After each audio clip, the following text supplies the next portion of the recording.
yan guys, no? Mga kapinoy, at ang bilis ng kilos ay talagang ipaparisto na si Pastor Kibuloy. Yan, yan po ang talagang action nila ni Kwan, antivirus yan.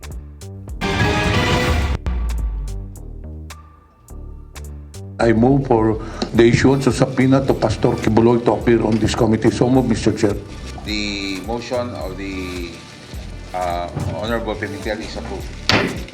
Tuluyan ng ipasasabina ng House Committee on Legislative Franchise si Pastor Apollo Kibuloy, ang Yun nga, ipasite contempt ito niya guys, no? Yung antivirus.